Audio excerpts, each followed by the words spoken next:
এই পৰিকল্পনাবিলাকে মই আপোনালোকক যিখিনি কথা পাতিলোঁ যে কেছৰ কনভিকশ্যন যাতে বাঢ়ে, আমি যাতে ভাল কৰি ইনভেষ্টিগেট কৰিব পাৰোঁ, পুলিচৰ যিমানবিলাক জনমুখী কাম চাৰ্টিফিকেট ভেৰিফিকেশ্যন এইবিলাক যাতে তৎপৰ কৰি দিব পাৰে, পুলিচৰ নিযুক্তি যাতে নিয়মীয়াকৈ হয়, এই গোটেই কথাবোৰে আলোচনা কৰা হৈছে। ছেপ্টেম্বৰত আগতে আৰক্ষীৰ নিযুক্তিও হয় আৰু ছেপ্টেম্বৰত নতুন এডভাৰটাইজো ওলায়। আমাৰ গোটেই কনচেপ্টটোৱে হ'ল যে অসম আৰক্ষীত কোনো খালী পথ থাকিব নালাগে।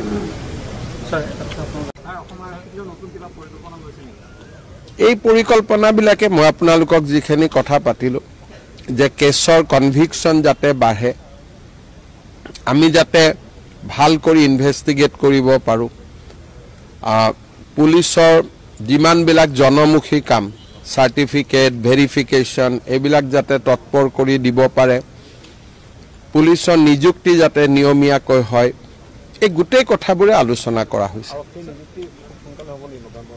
ছেপ্টেম্বৰত আগতে আৰক্ষীৰ নিযুক্তিও হয় আৰু ছেপ্টেম্বৰত নতুন এডভাৰটাইজো ওলায়। আমাৰ গোটেই কনচেপ্টটোৱে হ'ল যে অসম আৰক্ষীত কোনো খালী পথ থাকিব নালাগে।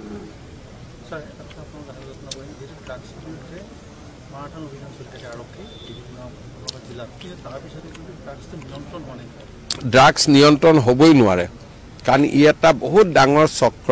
মণিপুৰত আপোনালোকে জানে, ম্যানমাৰত জানে, হাজাৰ হাজাৰ বিঘা মাটি পপি কাল্টিভেশ্যনত আছে। গতিকে এই যুঁজটো দীৰ্ঘদিনীয়া যুঁজ, এইটো এটা দুটা দিনত জিকিব পৰা যুঁজ নহয়। ই দীৰ্ঘদিন ধৰি তাক লাগি থাকিব লাগিব, 10 বছৰ 20 বছৰ আপুনি সংগ্ৰাম কৰি থাকিব লাগিব। ড্ৰাগছটো এনেকুৱা বস্তু, সামান্য পেকেট এটা পকেটত লৈ আহিব, কোনেতো সন্দেহো নকৰে। সেইকাৰণে এই যুঁজখন এনেকুৱা যুঁজ যে ইয়াত ৰিজাল্ট 2 বছৰ 3 বছৰৰ কাৰণে নহয়, দীৰ্ঘম্যাদী এটাৰ পিছত এটা কেছ ধৰি তেওঁলোকক ফাইনেন্সিয়েলি উইক কৰি দিব লাগিব, হেণ্ডলাৰবিলাক ধৰিব লাগিব, তেওঁলোকৰ বেকৱাৰ্ড ফৰৱাৰ্ড লিংকেজ কৰি তেওঁলোকৰ মালিকৰ ওচৰলৈকে যাব লাগিব। এটা সময়ৰ পিছত আমি যাব নোৱাৰোঁ, নেক্সট এড্ৰেছটো ম্যানমাৰত আহি যায়।